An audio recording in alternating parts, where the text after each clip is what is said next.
Assalamu alaikum students, welcome to MD Academy biology course. The learning objective जो कि हमने start किया था वो था 4.3 और इसमें हम एक ऑर्गेनली कर चुके हैं। अब हम गोल्जी अपरेटस को इस लेक्चर के अंदर एक्सप्लेन करेंगे। ओके, सो स्टार्ट करते हैं विद गोल्जी अपरेटस या गोल्जी कम्प्लेक्स। हमारे साथ एक साइंटिस्ट थे जिनका नाम था Camillo Golgi. Okay, Camillo Golgi. अब इन भाई साहब ने गोल्जी कम्प्लेक्स को हमारे साथ डिस्कवर किया था सेल के अंदर। जब इसने सेल को देखा तो एंडोप्लाज्मिक रेटिकुलम के अलावा इसको स्टेक्स ऑफ मेम्ब्रेनस सेक्स मिले। जिस तरह हमने एंडोप्लाज्मिक रेटिकुलम के अंदर भी बात की थी, स्टेक्स ऑफ क्या चीज़, स्टेक्स ऑफ मेम्ब्रेनस सेक्स, जिनको एंडोप्लाज्मिक रेटिकुलम के अंदर हम कहते थे सिस्टर्नी।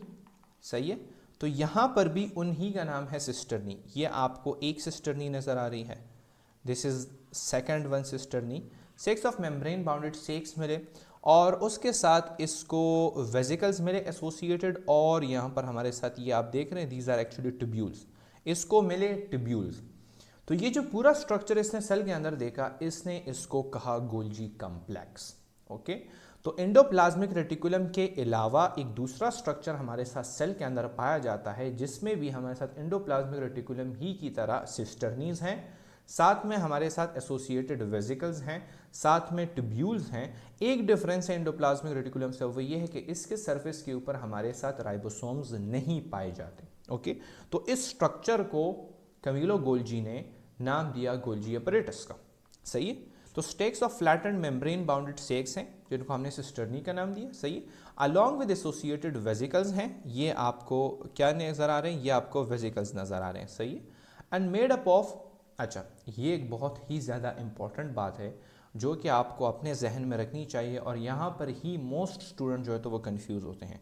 मेड अप ऑफ सब यूनिट्स कॉल्ड डिक्टाइसोम्स। डिक्टाइसोम के ऊपर बात करते हैं। डिक्टाइसोम असल में गोल्जी कम्प्लेक्स का यूनिट है और डिक्टाइसोम को हम गोल्जी यूनिट कहते हैं। चूंकि यूनिट है तो इसलिए इसके लिए अलग नाम जो इस्तेमाल हुआ है वो है गोल्जी यूनिट का। Okay, Golgi unit. जिस तरह हमारे साथ बॉडी का यूनिट क्या है, सेल है, यानी बहुत सारे सेल्स मिलकर हमारे साथ इन्होंने बॉडी बनाई है। सही, इसी तरह डिक्टाइसोम्स मिलकर गोल्जी कम्प्लेक्स बनाते हैं। सही है, मैं ज़रा आपको पढ़ के सुनाता हूँ कि plants and lower invertebrates contain many dictyosomes scattered in the cytoplasm, whereas animals contain a Golgi complex made up of units called डिक्टाइसोम। हमारे साथ जो प्लांट सेल है उसके अंदर आपको बहुत सारे डिक्टाइसोम्स नज़र आएंगे, स्कैटर्ड फॉर्म के अंदर पड़े हुए हैं साइटोप्लाज्म के अंदर। सही है, जबकि एनिमल सेल के अंदर यही डिक्टाइसोम्स जो हैं तो वो मिलकर एक कम्प्लेक्स स्ट्रक्चर बनाते हैं जिसको हम गोल्जी कम्प्लेक्स कहते हैं। ओके, तो इसके ऊपर एक एमसीक्यू आ सकता है आप लोगों के पास और वो यही है कि Golgi complex consists of units called what. तो गोल्जी कम्प्लेक्स मैंने आपको यह यहाँ पर अभी कहा कि made up of units called as dictyosomes, तो इसमें correct option is actually the dictyosome. इसमें आप लोगों ने सिस्टर्नी को टिक नहीं करना, ये भी गलत है, और इसमें आपने गोल्जी अपरेटस को टिक नहीं करना, ये भी गलत है। अब सवाल ये पैदा होता है कि what is this Golgi apparatus. तो डिफाइन इसको इस तरह कहा किया जाता है कि स्टेक्स ऑफ सिस्टर्नी ओनली। यहाँ पर आपको एक डिक्टाइसोम नज़र आ रहा है। ओके, एक्चुअली में हम जो ये डायग्राम्स आपको दिखा रहे हैं this is actually basic unit of Golgi complex और वो है डिक्टाइसोम। और किस किस के अंदर है हमारे साथ, प्लांट्स के अंदर है और इनवर्टिब्रेट्स के अंदर है।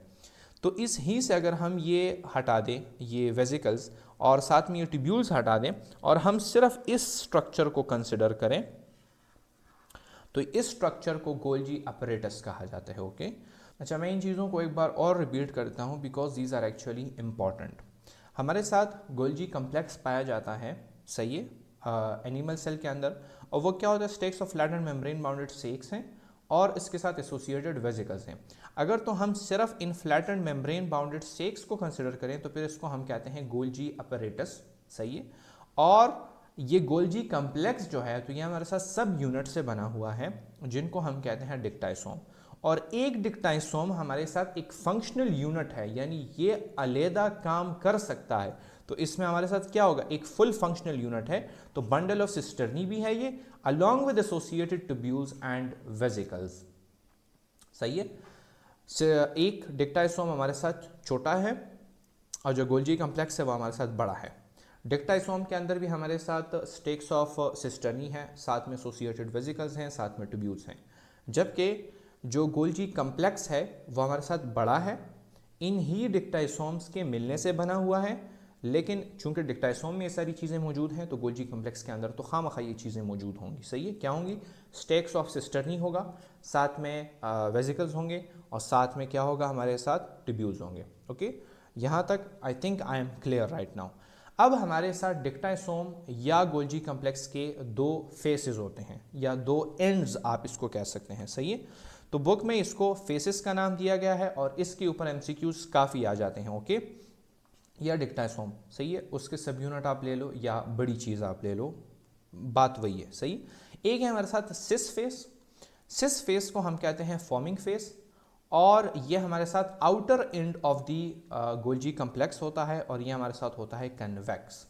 सही है, ट्रांस फेस मैच्योरिंग फेस है, इनर एंड है गोल्जी कॉम्प्लेक्स का, और ये होता है कनकेव। अब कंसेप्ट के ऊपर समझते हैं। ये आप लोगों के पास, अगर मैं इससे ये चीज़ें जो है तो वो मिटा दूं, सही है, हाँ,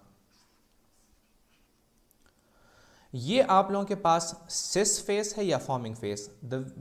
इसको फॉर्मिंग फेस इसलिए कहा जाता है कि हमारे पास जो वेसिकल्स होते हैं, जब हमारे साथ एंडोप्लाज्मिक रेटिकुलम के अंदर प्रोटीन्स या लिपिड्स बन जाते हैं तो उनको एक वेसिकल में बंद कर दिया जाता है, और वो वेसिकल जो है, ये देखें, इनकमिंग ट्रांसपोर्ट वेसिकल, तो ये वेसिकल गोल्जी एंडोप्लाज्मिक रेटिकुलम से आता है गोल्जी अपरेटस की तरफ, और इसके मेम्ब्रेन के साथ ये फ्यूज़ हो जाता है, और इसके अंदर जो कंटेंट होता है वो इसके ल्यूमेन में छोड़ दिया जाता है। Okay, proteins.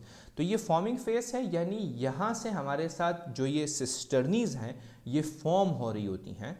किस तरह, वेसिकल्स आके इसके साथ फ्यूज़ होते हैं, वही वेसिकल्स जो बहुत सारे वेसिकल्स आपस में फ्यूज़ हो जाते हैं तो वो आपके साथ एक सिस्टर्नी बना देते हैं। तो बिकॉज सिस्टर्नी बन रही है यहाँ पर, तो इसलिए इसको फॉर्मिंग फेस कहा जाता है। और यहाँ से हमारे साथ जो है तो फिर वेसिकल्स जब उनमें गोल्जी अपरेटस उनमें मॉडिफिकेशन कर देता है, या जब अपना काम कंप्लीट कर देता है, तो इन्हीं वेसिकल्स मटेरियल्स को वेसिकल्स में बंद करके बाहर की तरफ भेज देता है।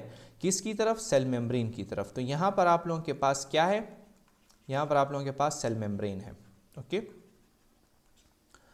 सो हमारे साथ जो गोल्जी अपरेटस है उसका inner and, this is actually the inner end of the Golgi complex. Okay, वो टुवर्ड्स द सेल मेम्ब्रेन, सही है, और जो आउटर एंड है, this one is actually the outer and. Okay, वो है टुवर्ड द एंडोप्लाज्मिक रेटिकुलम। सो आप लोगों ने ये चीज़ याद रखनी है कि सिस फेस जो है तो वो आउटर एंड है, और वहाँ से हमारे साथ चूंकि वेसिकल जो है तो वो मिल रही होती हैं, तो इसलिए उसको फॉर्मिंग फेस कहा जाता है। जबकि जो ट्रांस फेस है वो हमारे साथ इनर एंड है गोल्जी अपरेटस का। मैंने आपको कहा इनर एंड जो है तो it faces toward the cell membrane. Okay, तो वो इनर एंड है, और उससे जो है तो ये वेसिकल्स जो हैं तो वो बर्ड्स ऑफ हो रही होती हैं, बर्ड ऑफ फ्रॉम हेयर, और इसलिए इसको जो है तो मैच्योरिंग फेस कहा जाता है, यानी यहाँ से फिर चीज़ें जो है तो वो चली जाती हैं, मैच्योर होके चली जाती हैं। ओके, तो this actually the maturing face. तो दूसरी जो इन्फॉर्मेशन मैंने यहाँ पर लिखी है वो है कन्वेक्स और कनकेव की। ये असल में एक सटल डिफरेंस है, सही है, और डायग्राम को इस तरह अगर आप देखेंगे तो आपको ये दोनों जगह जो है तो वो कनकेव नज़र आएंगी, बट बुक्स में लिखा गया है कि this surface is actually convex, यानी प्रोट्रूडेंस जो है तो वो आउटवर्ड की तरफ है, और this surface is actually concave, यानी इनर की तरफ पे ये बेंड हुआ है। सही है, तो that was all about the structure of Golgi complex. एक कंट्रोडिक्शन है हमारे साथ, गोल्जी कॉम्प्लेक्स ये जो वेसिकल्स जो हैं ये कहाँ से आ रहे हैं, या जो सिस्टर्नी है वो किस ऑर्गेनेली के थ्रू जो है तो वो फॉर्म हो रही होती है। तो फेडरल और पंजाब बुक में जो है तो वो चीज़ें लिखी गई हैं कि new cisternae are formed by the fusion of vesicles from the smooth endoplasmic reticulum, and जो केपीके की बुक है उसमें लिखा गया है कि new cisternae are formed by the fusion of the vesicles from the rough endoplasmic reticulum. मैंने जिस तरह आपको कहा कि प्रोटीन जो है तो वो बन जाते हैं एंडोप्लाज्मिक रेटिकुलम के अंदर, या जो लिपिड्स हैं। अच्छा, अब इसमें सही कौन सा है? तो बात ऐसी है कि दोनों सही हैं।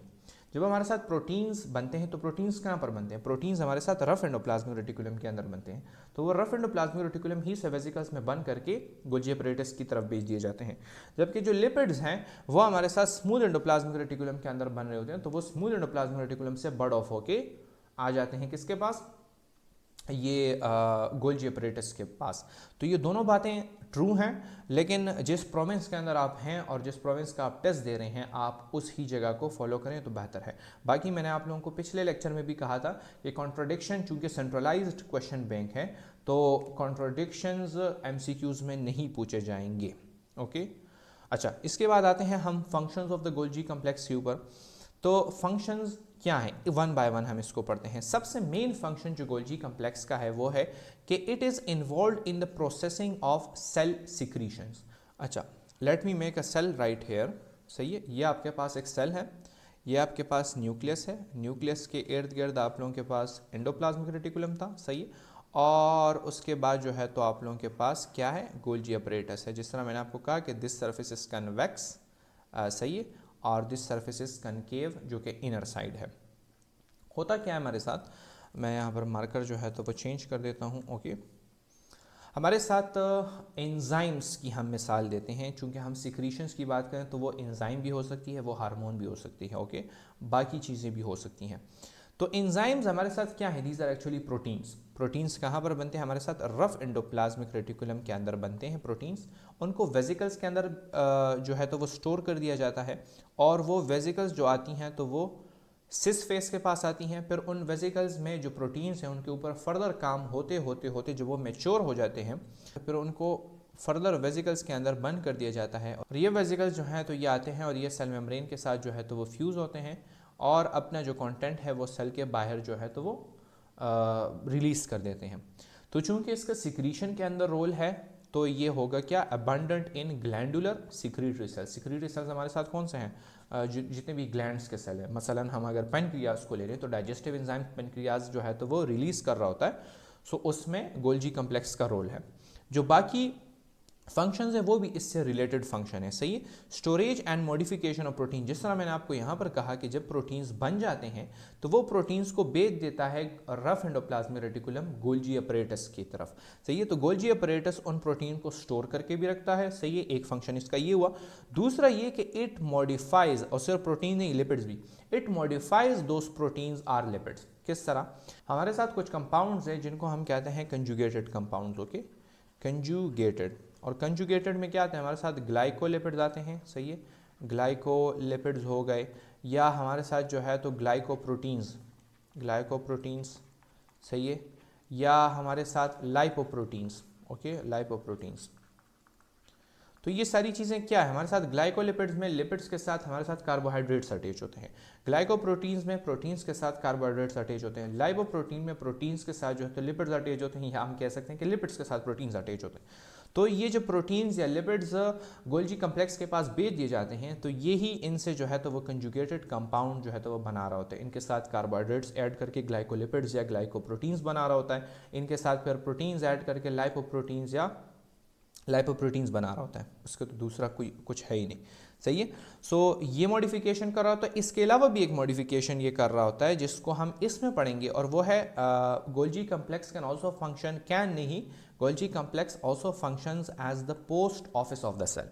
Post office of the cell से ये मुराद होता है कि जिस तरह आप पोस्ट ऑफिस ले लेते हैं तो पोस्ट ऑफिस के पास क्या आती हैं? खतूत आते हैं, और उन खतूत के ऊपर वो उनको सॉर्ट आउट कर रहा होता है। अच्छा, इसके ऊपर कौन सा लेबल लगाना है, ये किस प्रोविंस के अंदर भेजना है, ये वाला जो लेटर है ये किस एड्रेस के ऊपर भेजना है, तो वो उनको क्लासीफाई करता है। सही है, इसको हम कहते हैं सॉर्टिंग। सही है, सॉर्टिंग। फिर बहुत सारे लेटर जो एक जगह भेजने होते हैं उनको पैकेज करता है। सही है, और फिर उसको ट्रांसपोर्ट कर देता है, सही है। तो जिस तरह पोस्ट ऑफिस का काम होता है, इसी तरह सेल के अंदर हमारे साथ ये काम कौन कर रहा होता है, this is actually performed by Golgi complex. तो जो प्रोटीन्स, जो चीज़ें इसके पास आती हैं, ये उनको देखता है कि अच्छा इसको कहाँ पर भेजना है, फिर ये उस जगह का एड्रेस इसके ऊपर लगाता है, सही है। और एड्रेस का मतलब ये होता है कि इसके ऊपर इसकी लेबलिंग करता है प्रॉपर, फर्दर जो है तो वो लेबलिंग प्रोटीन्स इसके ऊपर लगाता है, तो उसकी लेबलिंग हो जाती है, फिर उसको जो है तो पैकेज करता है इनटू सिक्रीटरी वेसिकल्स, और फिर इसको जो है तो वो ट्रांसपोर्ट कर देता है। तो ट्रांसपोर्ट करते करते दो ही आउटकम्स हो सकते हैं, या तो वो चीज़ इस्तेमाल होगी सेल के अंदर, और या वो चीज़ इस्तेमाल होगी सेल से बाहर। नेक्स्ट जो फंक्शन हम पढ़ने वाले हैं गोल्जी कम्प्लेक्स का, वो है the formation of primary lysosome. Okay, primary lysosome, glyoxysomes and peroxisomes. तो लाइसोसोम्स, ग्लाइऑक्सिसोम्स, पेरोक्सिसोम्स एक्चुअली हमारे साथ गोल्जी कम्प्लेक्स के वेसिकल्स हैं, जिनके अंदर इनके स्पेसिफाइड एंजाइम्स होते हैं, सही है। तो अब पेरोक्सिसोम्स के अंदर हमारे साथ पेरोक्सिडेजेस होते हैं, इस तरह लाइसोसोम के अंदर हमारे साथ जो है तो वो हाइड्रोलिटिक एंजाइम्स होते हैं। तो जब स्पेसिफाइड एंजाइम्स हम गोल्जी कम्प्लेक्स के अंदर बंद कर देते हैं और वो गोल्जी जो वेसिकल है वो गोल्जी कम्प्लेक्स से सेपरेट हो जाता है, फिर उसको हम कहते हैं क्या, प्राइमरी लाइसोसोम। अगर तो उसके अंदर हाइड्रोलिटिक एंजाइम्स हैं, अगर तो उसके अंदर पेरोक्सिडेजेस हैं, तो फिर हम इनको पेरोक्सिसोम्स कहते हैं। इसी तरह हमारे साथ एक दूसरी चीज़ है और उसको हम कहते हैं एक्रोसोम। स्पर्म के हेड के ऊपर एक लाइसोसोम लाइक बॉडी अटैच होती है, जो कि हेल्प करती है in the fusion of sperm and egg. Okay, और इसको हम कहते हैं एक्रोसोम। ये भी चूंकि एक वेसिकल है और वेसिकल के अंदर एंजाइम्स हैं, तो ये काम भी कौन कर रहा होता है, गोल्जी कम्प्लेक्स कर रहा होता है। इसके अलावा वाइटिलीन मेम्ब्रेन, आप अगर एक को तोड़ कर देखें तो उसके अंदर आपको एक येलो सी चीज़ नजर आएगी जिसको हम कहते हैं यॉक। ओके, और वो यॉक जो है तो वो इस एग वाइट के साथ मिक्स नहीं हो रहा होता। वो इसकी वजह ये है कि उस यॉक के ऊपर एक मेम्ब्रेन होता है, उस मेम्ब्रेन को हम कहते हैं वाइटिलीन मेम्ब्रेन। ओके, इसके अलावा फंक्शन हमारे साथ फॉर्मेशन ऑफ सेल वॉल, सही है। Cell wall is actually a secretion of the cell, सही है। सेल वॉल जब अगर आपने एफएससी के अंदर पढ़ा है, या अगर आप नम्स के स्टूडेंट हैं तो मेरा उसके ऊपर एक लेक्चर पढ़ा हुआ है, सही है। तो cell wall is actually secretion of the cell, और मैंने आपको कहा कि सिक्रीशंस के साथ कौन इन्वॉल्व है, that is actually function of Golgi complex. अच्छा, इसमें एक और चीज़ है फ्रेगमोप्लास्ट। हमारे साथ जब सेल डिवीजन हो रही थी और सेल डिवीजन के अंदर साइटोकाइनेसिस हो रहा होता है, साइटोकाइनेसिस मीन्स के जो साइटोप्लाज्म है वो डिवाइड हो रहा होता है, सही है। द साइटोप्लाज्म डिवाइड हो रहा होता है, तो उसके अंदर हमारे साथ एक सेल प्लेट बनता है। यानी मैं अगर आप लोगों को कहूँ ना, यहाँ पर, सही है, यह हमारे साथ एक प्लांट सेल है, सही है, और ये एलोंगेट हो गया है क्योंकि ये डिवाइड हो रहा है। इसके बीच में हमारे साथ सेल प्लेट बन जाता है, इस सेल प्लेट को हम कहते हैं phragmoplast. Okay, it's actually a pre mature form of the cell wall. Okay, और यही पर जो है तो जब मिक्स हो जाता है और सेल सेपरेट हो जाता है तो इससे सेल वॉल बन जाता है। Furthermore adding surface area to the cell membrane, मैंने आपको यहाँ पर कहा ना कि ये जो वेसिकल्स हैं तो ये यहाँ से आकर सेल मेम्ब्रेन के साथ फ्यूज़ हो जाते हैं, तो ये सेल मेम्ब्रेन को सरफेस एरिया भी बढ़ा सकते हैं। Okay, fusion of the secretory vesicles. So that was all about Golgi complex. I hope you have understood all the points of this lecture. Thank you.